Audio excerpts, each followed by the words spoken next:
Russia sanctions a 17-year-old over his A7A5 stablecoin report.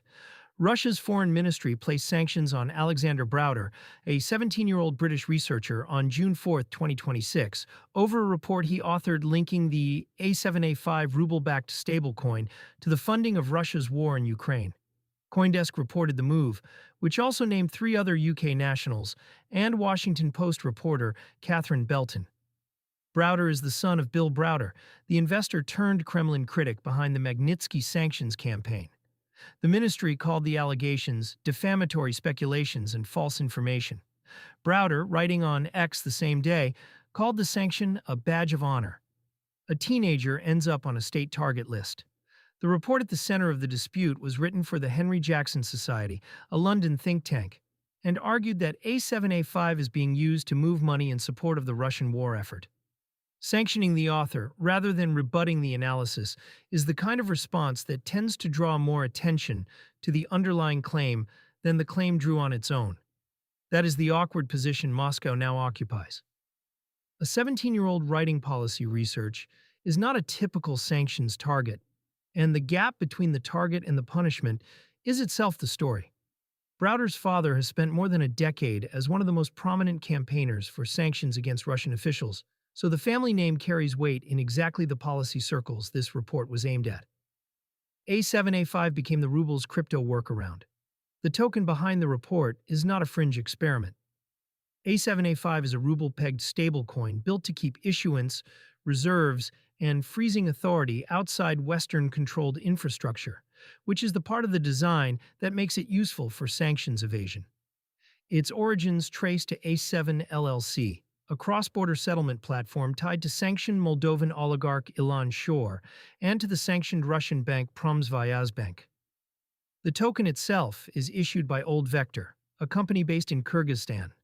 The scale is what makes the report hard to wave away.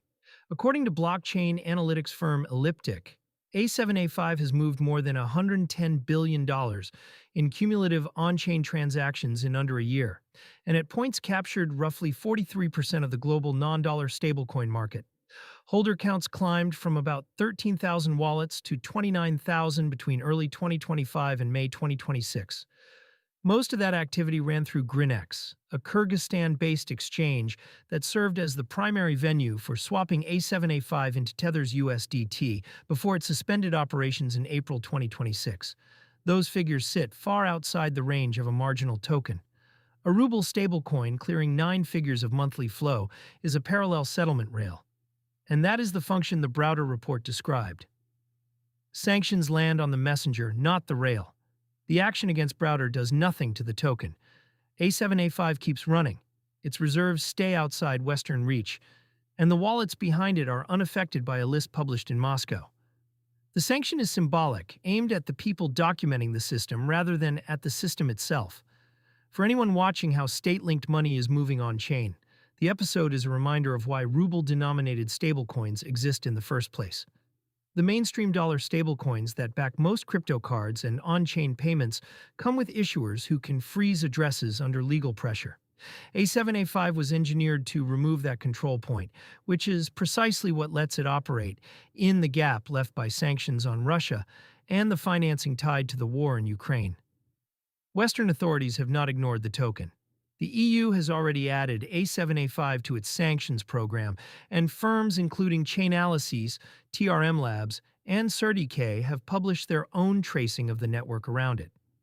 Browder's report was one more data point in a growing public record, which is part of what makes sanctioning a teenage author look defensive rather than decisive. The trade-off Moscow just made Russia gained almost nothing operationally and handed its critics a clean talking point. A young researcher with a famous surname now has an official sanction to point to, and the report that prompted it will be read by more people than it otherwise would have. The token it describes, meanwhile, continues to clear billions without interruption. The lasting signal here is about transparency, not about one name on a list.